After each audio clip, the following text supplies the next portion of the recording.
Hello everyone, this is Andrew. Welcome to Keen on America. On July 4th, 2026, America will be 250 years old.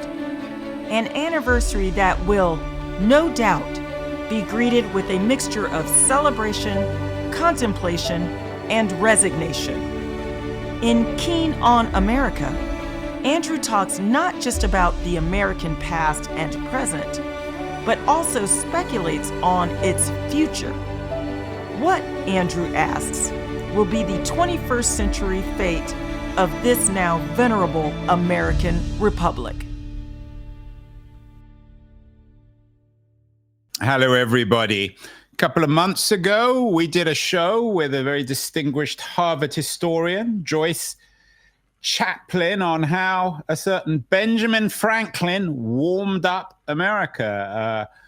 Chaplin's new book, The Franklin Stove, An Unintended American Revolution, is an affectionate, if not entirely uncritical take on Benjamin Franklin. It acknowledges his remarkably innovative career in terms of the invention of the so-called Franklin stove, this unintended American revolution. Benjamin Franklin, of course, is one of the founding fathers of the United States and one of the great Americans. According to our guest today, Franklin is indeed the greatest American. The new book, The Greatest American, Benjamin Franklin, History's Most Versatile Genius, is authored by Mark Skousen, who is joining us from Santa Ana. Mark, what are you, the eighth generation Franklin? Should one take your argument seriously, given that Franklin's in your family? I think there's a little prejudice there in calling him the greatest American. I'm not the only one who has done so, but I am a little bit, I'm not quite as objective as maybe a historian would be that typically writes objectively the pros and cons, although I do have a chapter in my book about Ben Franklin and his critics, and I don't defend Ben Franklin in every case. He was like any other human being. He had his mistakes and so forth, but he was very good at correcting his errata, as he says. I'm the sixth generation grandson of Benjamin Franklin. I have not inherited much from Franklin. We're both left-handed. We could leave it at that. I do try to create a little humor. I have portrayed Benjamin Franklin. I've dressed up as Franklin from time to time, and I have a lot of fun with that. So it is a fun thing, and I'm a member of the Franklin group that meets every 5 years, celebrating our great ancestor. I'll be speaking next year at the Franklin reunion, the family reunion, about my book, and who knows, I may even appear as Ben Franklin. Well, you look a little bit like him. My mother actually looked more like him than I do, to be honest with you. I assume your mother isn't around anymore, and you wouldn't have said that while she was alive, would you? When I told her that, she was deeply offended that she looked like a man, but she has the structure and she has the nose. Although the other argument might be that Benjamin Franklin looked like a woman, which is also a credible argument, I guess. He had long hair, although he was definitely very masculine and very heterosexual. Very what? Heterosexual. You mean he liked the ladies? Oh, yes. He was the ladies' man, far more than any other founding father, I believe. Even more than a certain Thomas Jefferson, who certainly liked the ladies and was rather controversial for it. Well, that's a good point. I think they would have something in common there for sure. But, there's a lot of, I have a whole chapter on individuals on Franklin's views regarding Thomas Jefferson. He got along very well, but they disagreed very strongly. Jefferson liked the agricultural, the agrarian society. He was against the banks. He was against paper money. Franklin was all in favor of paper money. He was in favor of Hamilton's So central bank. he was more on the Hamiltonian side. Very much so, and also Franklin liked big cities. So right, Mark, in our conversation with Joyce Chaplin, I assume you've seen her book, The Franklin Stove. Well, I have not, but I know who Joyce Chaplin is, and I actually did ask her to write a blurb for my book, and she never responded. Maybe she didn't get my email. I don't know. Maybe she doesn't agree with you that Benjamin Franklin is the greatest American. In fact, in our conversation, she talked a little bit about Franklin and slavery. Of course, Jefferson was a notorious slave owner and had some concubines. What's your take on Franklin and the slave question? Franklin owned slaves, not very many, certainly not the number. Well, that's not much of an excuse if he didn't own many, is it? Yeah, I think it is. He was not beholden to a slave economy. And in fact, at one point, he let his slaves go because he felt that slavery, he had a transformation. I have a chapter on this in The Greatest American. One thing I like about Franklin is he willing to change his mind. And he owned slaves, then he disavowed slavery. And at the end of his life, he was the first president of the Pennsylvania Society to abolish slavery and introduce legislation in Congress to end slavery once and for all. You have to give him credit for that. Are there any blemishes on Franklin? As I said, I mean, you made it clear at the beginning that you're not the most objective of people because he's in the family. But what's the most effective critique of Franklin? Well, a lot of people feel that he took advantage of his position, that he got his, nepotism was a big issue where he got his son William as the governor of New Jersey, and his other children were very much involved in going to France and participating in all of these things. He was constantly he got his son-in-law, who became the postmaster general, took his place in Pennsylvania. So nepotism was one of the issues. He actually held a grudge against his son William at the end of his life and never did reconcile. Some people say that he abandoned his wife Deborah, but it was really a combination. Deborah abandoned him when he wanted to go over to London. She refused to go on the high seas. So one could argue that she abandoned him, and other historians like Bill H.W. Brands feels that he didn't treat his wife properly and stuff. So there's definitely some criticism that can be made. And I have a whole chapter on those criticisms, and some of them are very legitimate.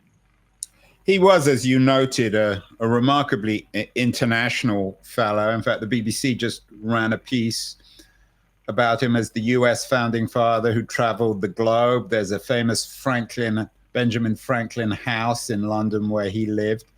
Could one even argue, Mark, that he was an American? Should we think of him as an Anglo-American or even an Englishman who happened to live in America? Yeah, actually, H.W. Brands, Bill Brands from the University of Austin has written a book called The First American. So he's not only the first scientific American, but he's also the first American who, some people have argued that Franklin is the one responsible for creating the view of an American and not just a colonist, a British colonist. They had a different language, and they're just, they were considered cruder than the British, so forth. There was that kind of attitude. But one thing that I must say about Franklin, that he was much more globally oriented. He loved the big cities. Philadelphia was a tiny town compared to the 1 million people that were living in London. He loved London. He was often, actually, some people thought he was a spy for the British during the American Revolution. Yes, he lived there on Craven Street for many years. I've been to the location a number of times. He loved the French people. The French loved him. In fact, he was the only American commissioner who really liked the French. All the other commissioners, John Adams and the Lees and so forth, Ralph Ichard, they hated the French. Franklin got along with the French, and in fact, he was the only American commissioner, ambassador to raised all the money that the French used to help defeat the British in the American Revolution. A lot of people think without French support, the Americans would have lost that war. So maybe we should think of him maybe not as the first American, but as the last Englishman. Where was he born? Tell us his brief story. I was born in Boston, one of 10 children, and from a good family, Mark. Well, the parents were the father, Josiah, was actually had one wife and then another wife, and had 17 children altogether. And so he was the 10th child of the second wife, I believe. And he worked with his older brother, James, and as a publisher. And then at 17, he ran away because he wasn't comfortable working under James's authoritarian attitude. And he ended up in Philadelphia, where he made his mark and became rags to riches, wealthy person as a printer, as a publisher of the Pennsylvania Gazette.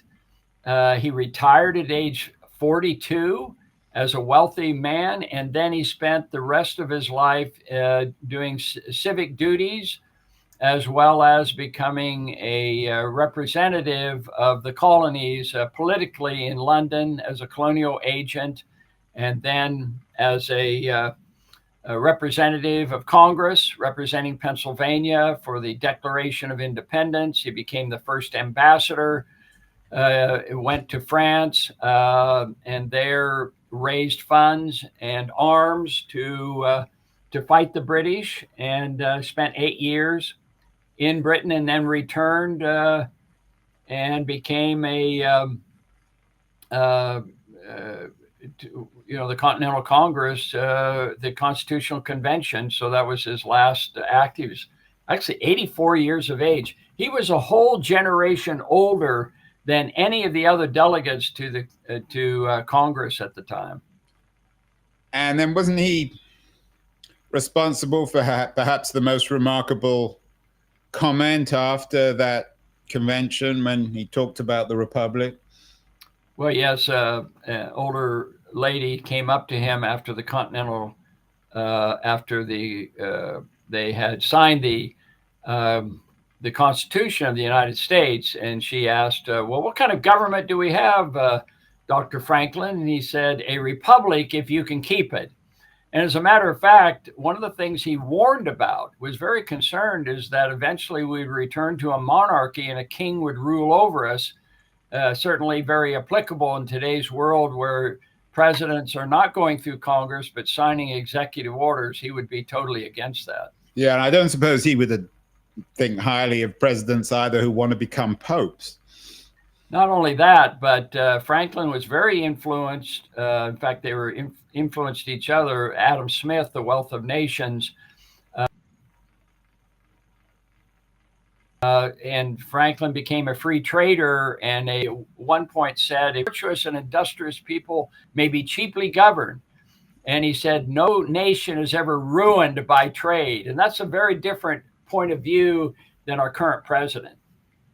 Yeah, I don't want to turn this into another Trump conversation, but perhaps we'll come to that later. That comment was presumably off the cuff after the convention. Was he a quick thinker? I mean, was there an 18th century English quality to his conversation? Did everything that come out of his mouth, could it be quoted, or was that just a one-off? Well, he was actually reluctant to speak. He was quite silent during the Continental Congress regarding the Declaration of Independence. He only made one or two changes when Jefferson asked him to to purview the Declaration of Independence. He made a very significant change that we're quite famous with. We hold these truths to be, what's the word? Self-evident. Jefferson actually said sacred and undeniable. We hold these truths to be sacred and undeniable. Franklin, in his left hand, scratched out the words sacred and undeniable and put in self-evident. Yeah, it's ironical that Jefferson, who wasn't much a believer, would have put in sacred, whereas the scientists would have put in self-evident. You mentioned John Adams earlier. I know that there was not a lot of love lost between Franklin and Adams.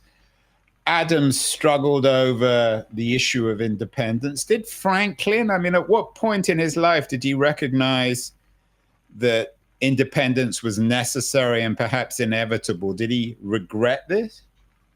One of the things that I did that a lot of people are unaware of is that my wife and I completed Franklin's autobiography, which ended in 1757. So there's really very little about any discussion of the American Revolution or his ambassador to France or the Constitutional Convention.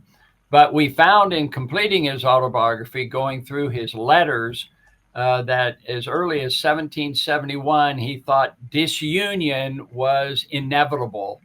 However, he fought that for a long period of time. It wasn't until 1775 when he was kicked out of London and had to return, otherwise he would have been arrested, that he became a full-fledged advocate for independence and was very much supportive and encouraged the common sense pamphlet that became the kind of the spark plug for the revolution in 1776. So by then he had completely changed his mind. And of course, the problem with his son William is that William remained a loyalist, and so they had bitter fights over that very issue. You mentioned Thomas Paine or his pamphlet. A British citizen, by the way. Where would you position Franklin politically? Conservative, liberal, leftist? I mean, it seems like there were moments in his life when he was all of those. So Franklin is a unique character in that respect, and it's really hard to pinpoint him into any particular kind of label. He did say a virtuous and industrious people may be cheaply governed. Do we have cheap government today? As a impersonator of Ben Franklin, I have spoken to many different groups who are both Republicans and Democrats, and they all love Franklin. It's a really interesting phenomenon where nobody puts him into one or particular category. The other quote that Franklin is famous for, or at least I discovered in the completing his autobiography, is his attitude toward foreign policy. He said, "The system of America is commerce with all and war with none." I mean, is there anyone who could disagree with that as an idealistic? So why did John Adams hate him so much? Well, for one thing, Franklin was not a Puritan. Adams was a devout churchgoer, and Franklin did not go to church on Sunday. He was a bit of a heretic, as Adams and others criticized him for. He had his own liturgy. He did believe in God, but he questioned whether Christ was the savior of the world. Plus, Adams, John Adams and his wife Abigail thought he was a renegade in terms of the sexual revolution.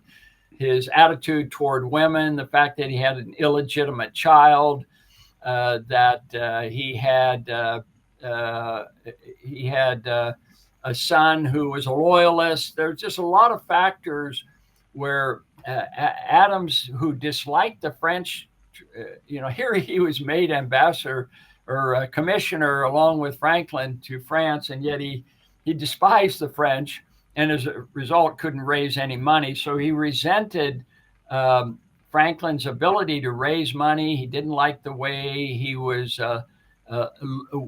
with his attitudes toward women, being a ladies' man, a womanizer is what they would have referred to. Yeah, I mean, maybe when John Adams was in church on a Sunday afternoon or morning, whenever they go to church, Benjamin Franklin was with one of his girlfriends. It's he actually talks about his spending time with Madame Brionne and Elvie and other women, and spending time with them sometimes when their husbands were away. But there's no evidence. I mean, even though he's a widower at this time, there's no evidence that he was that sexually active. He just loved to flirt. He loved to spend time with women and go to the theater together and play chess together. He was really a ladies' man, and it's really fascinating to. I have a whole chapter in the completed autobiography called An Ambassador's Life, and it's all about his relationship with other women who would have these salons in France and would invite men and women to come and discuss political and economic and scientific pursuits. And don't forget that Franklin was the most famous American at this time, far more famous than George Washington or John Adams because of his scientific breakthroughs. Yeah, his inventions and his wealth. Maybe we should rename the book, Mark, The Most Lovable American. Well, at the end, actually, that would be true today. It wasn't true when he died. When he died, he had 20,000 people show up for his funeral, but he was not honored in the Senate, which was controlled by John Adams and others, the Lees, and they took a whole year before they honored him. He became more beloved after his. Yeah, although Americans tend to sometimes not recognize the greatest Americans. There was a French film called The Man Who Loved Women, which began with his funeral, which was dominated by his female friends. I'm guessing that of all the thousands that showed up for Franklin's funeral, a lot of them were female, weren't they?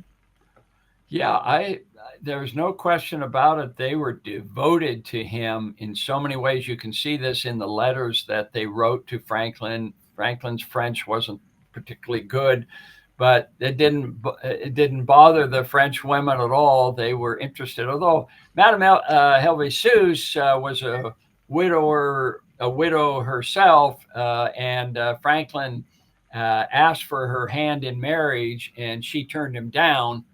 But they still had this wonderful affection, and they were very sad when he finally left Paris and went back to the United States. There was quite a longing, a long farewell, that's for sure. Yeah, I don't know what that would translate into French. Just as John Adams loathed Franklin, one of his great admirers was George Washington. I wonder if one reason for that, Mark, was that, like Washington, Franklin was very much committed to public service. As you noted, he spent the first half of his life making a great fortune, and the second half committed to the public good in the United States, perhaps in that sense like Carnegie or even Bill Gates. Is one of the reasons why, in your mind, he's the greatest American is because he's one of the founders of the promise and ideal of public service? He's the ideal capitalist, American capitalist. This is what Jack. With a conscience, though, not just. He's not Elon Musk. He's Bill Gates, isn't he? Yes, in the sense that he devoted his time to civic affairs. He started the first hospital, the first library. He tried to get the roads to improve and the lighting there. He established the University of Pennsylvania. His inventions, the Franklin stove that Joyce Chaplin talks about, very important. He warmed the homes of their homes, and then he protected it from the lightning with the lightning rod. I mean, there were so many things that he did that were beneficial to the community. He started the first junto, this first Rotary Club, if you will. And I mean, he did so many things that were very much involved rather than just a Uncle Scrooge or Ebenezer Scrooge that would just have his pile of money and collect it and so forth. So he became a model citizen in so many ways. And this is why Jack Bogle of the Vanguard Group called him America's greatest capitalist, because he set the right standard that you don't just make the money and build a big mansion, but you use that money for public good. So there is a moral quality to this. You hold the chair, the Doty Spogley chair in free enterprise at Chapman University. You're a unabashed libertarian, but you do seem to be suggesting that as a model, Franklin offers a moral case for greatness. It wasn't just that he amassed a great fortune or he was a remarkable innovator, which is true, but the third leg of that is in giving back. Is that your argument? Absolutely. I think there is. I think he was definitely affected by, even though he was a skeptic regarding religion, he developed a desire to engage in charity and good works. He complained about all of the preachers who would preach a sermon and just go to church and devote themselves to worship their God. But how about the good works, about what you do in the other 6 days of the week? That seemed to be his focus. And he would, by the way, he was also very generous to all the different religions in Philadelphia. And he would be very, there's a lot of discussion of this in the original autobiography about his relationships and how he really worked on charity and good works as the true sign of a good Christian. So, as I said, you're a noted libertarian. I think you're the founder of Freedom Fest, which is coming up. You've got one coming up in Palm Springs, which is a very interesting celebration of libertarianism. Includes keynote speakers like Ryan Holiday, an old friend of mine, Peter Schiff, Steve Forbes. But he would have been critical, wouldn't he, Benjamin Franklin, of 20th century iconic libertarians like Ayn Rand, who seemed to take an almost amoral Nietzschean position towards one's responsibility as a human being. Yeah, I think you're right about that. I would argue the same. I've had several debates with Jorn Brook and other members of the Ayn Rand Institute to say that selfishness is a virtue, greed is a virtue. No.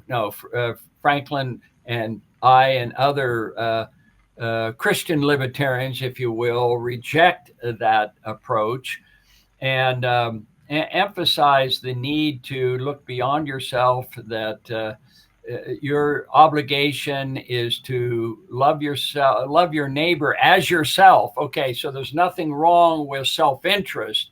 Certainly, Adam Smith and others advocated self-interest, and so did Ben Franklin. But it's once you have established a success and you look after your own self-interest, you have to start looking at the interest of others. So that is definitely Benjamin Franklin's perspective, and it's mine as well as a active Christian. I believe it's really important to be involved in the community and be involved in charitable works, and not just focus on, where I had this argument with the Ayn Rand people. I said, when the hurricane hits, and the hurricane, who's out there to help people clean up and so forth? Is the Ayn Rand Institute gathering together a whole bunch of people to go out and help?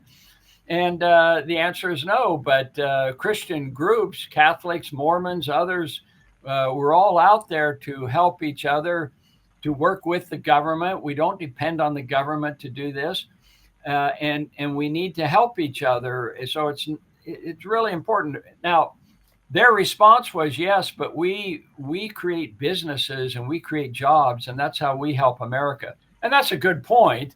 But there's room for everybody, not just creating jobs, but also helping out those who are less fortunate. You noted that someone had described Franklin as the last Englishman. The more you talk about him, I wonder, Mark, whether you might describe him more as a conservative, a Burkean conservative, than a libertarian.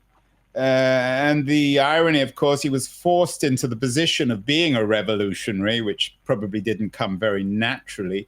What would Franklin's opinion have been of Burke's ideas on government? Well, Edmund Burke was contemporary. I don't know to what extent they corresponded and so forth, but he would certainly have some sympathy.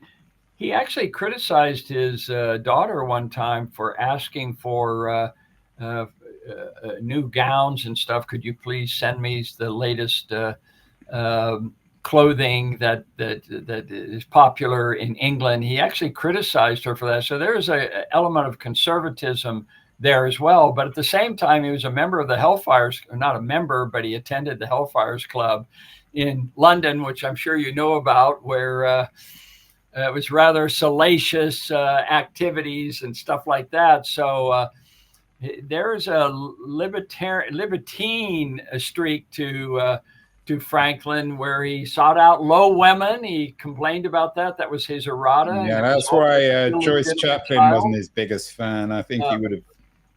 I would also add, Andrew, his issue on inflation is really interesting, because libertarians really criticize Franklin for being pro-paper money and actually in favor of inflation. And you can actually find some great quotes from Franklin who said, "Oh, you don't want to pay your taxes? Okay, we'll make sure you pay your taxes. We're going to depreciate the currency, so everybody has to pay their fair share."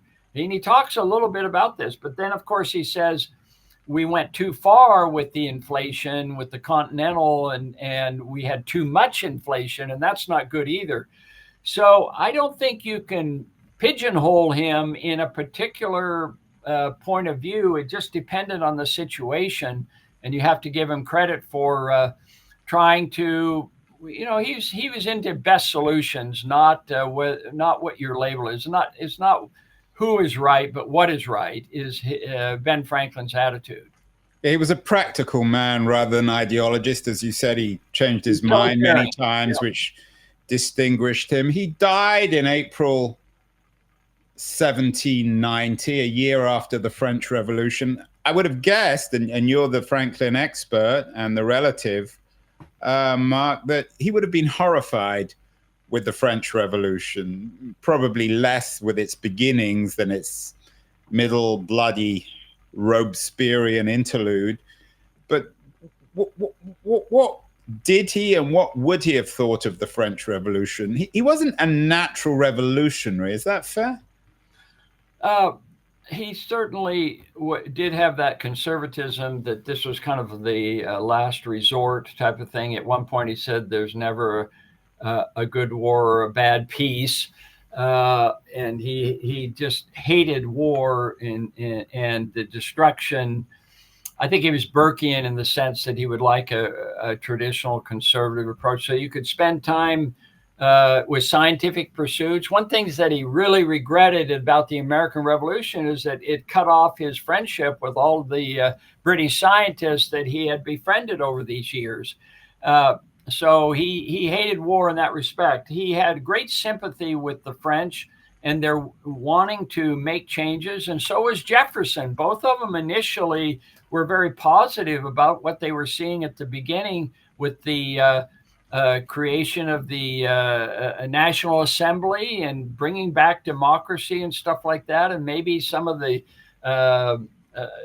Catholic Church being excessively powerful in France. I think there was a lot of sympathy there, but he died before the guillotine and all of the excesses of the French Revolution, which I'm sure he, as well as Jefferson, were deeply disturbed by. And there is one letter where he writes some of his French friends, and he says, "I'm hearing bad things about what's going on in France," and then, of course, he died before the full force of the French Revolution. It ended very badly compared to the American Revolution. And of course, one of the reasons is that the French hyperinflated much more than the Americans did. And they made the mistake of rather than taxing the Catholic Church, which is what the French should have done, they confiscated the property. So they lost any chance of earning any income at all. French made one serious mistake. And even the other revolutionaries, they weren't the best capitalists. That's why I brought up Burke. I think, like Burke, your friend and relative Benjamin Franklin would have been certainly horrified by Robespierre and the French Revolution. Oh yeah, Mark, you yourself are you mentioned the Mormons earlier. You yourself are a member of the Church of Latter-day Saints. We've done some shows on them. The most authentic and perhaps American of all religions or even communities. Do you think if I know this is a hard question to ask, but do you think, not to ask, but to answer, do you think if Franklin was around today, he might be a little tempted to join the church? I don't know how you ended up in it.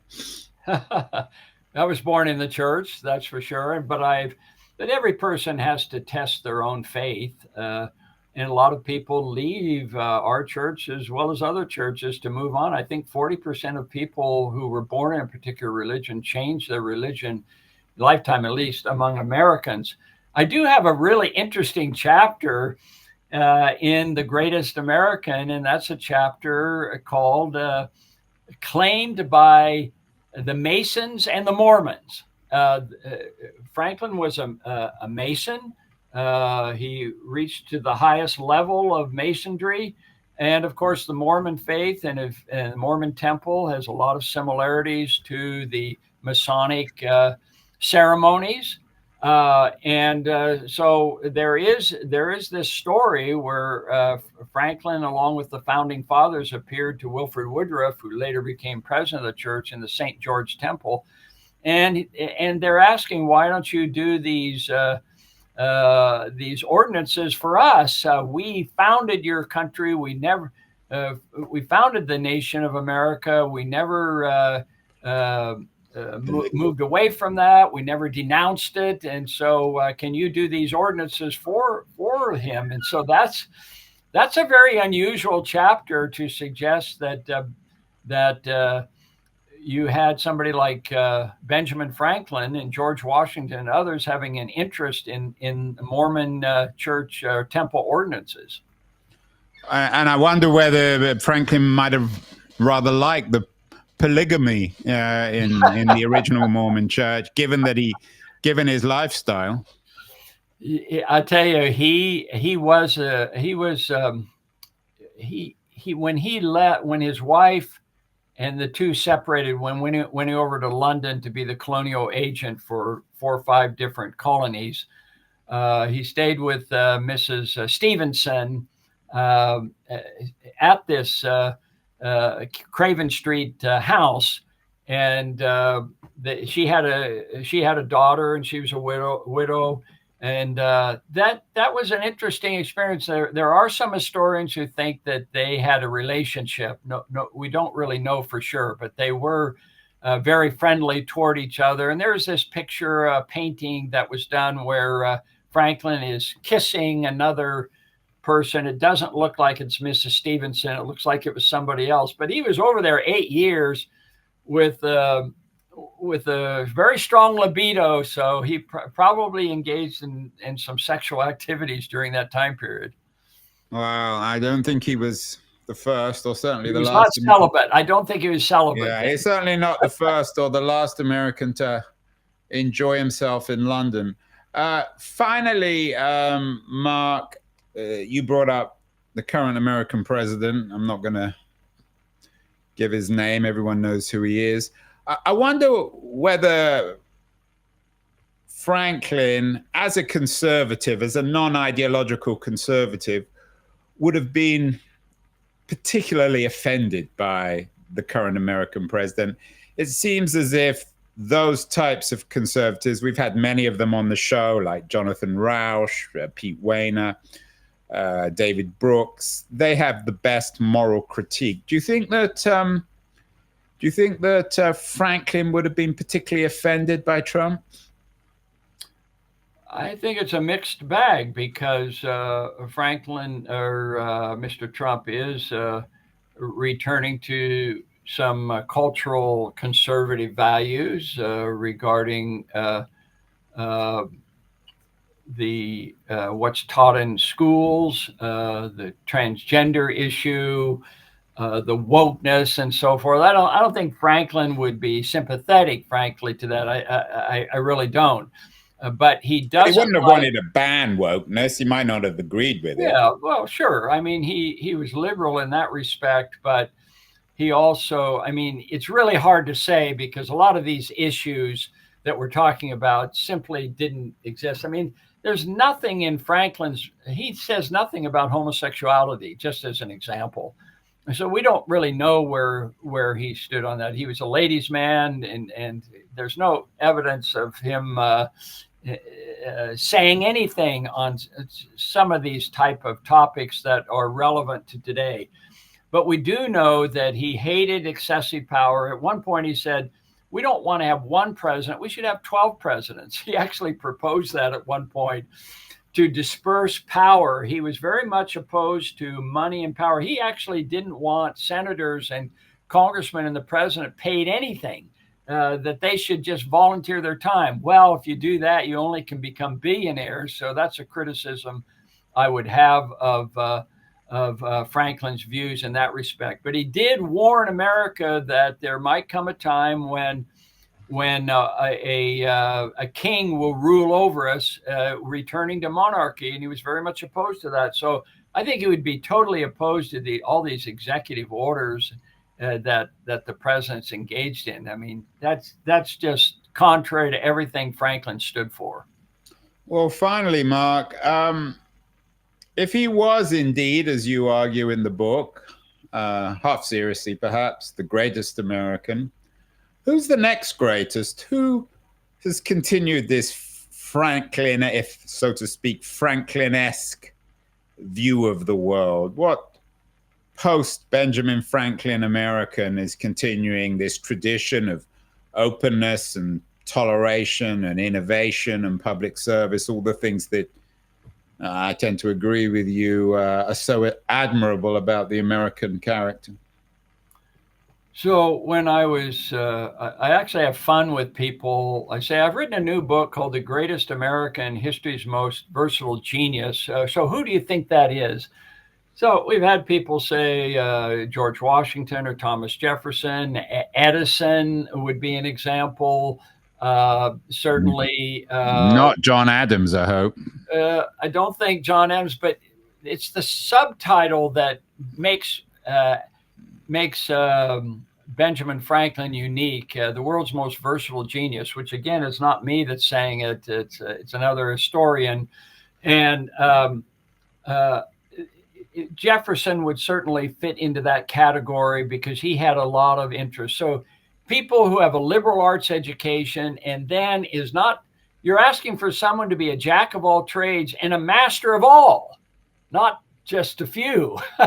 And how many people fit into that category? I mean, Edison was a great scientist and inventor and so forth, and he dabbled in politics and things like that, but he never had the diverse diverse activity that Franklin had. So that's what makes Franklin unique.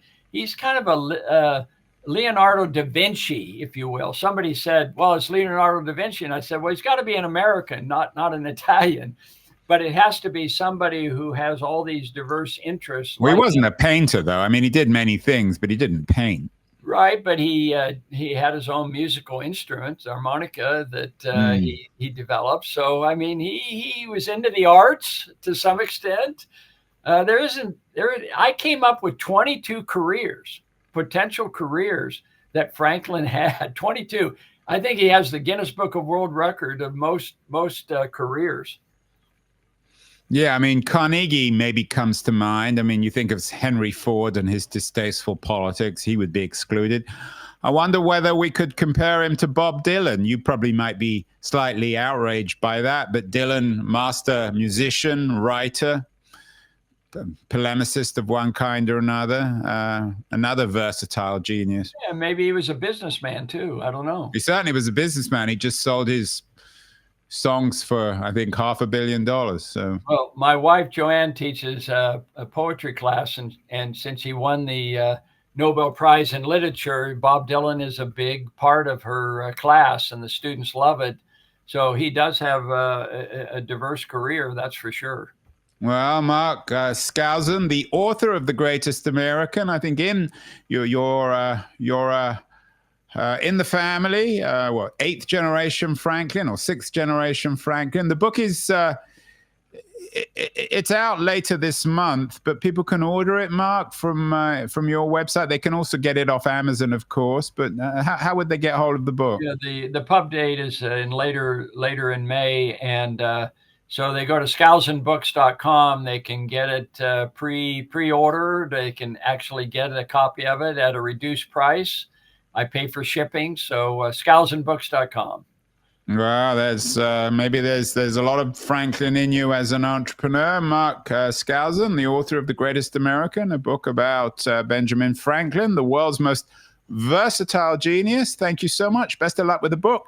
And best of luck with your Freedom Fest. It sounds like an interesting event down in Southern California later this month. Oh, no, middle June 11th to 14th. So we'll get you back on the show, Mark, at some point to talk about Freedom Fest and all the things you're doing down there. Thank you so much. Great. Thank you.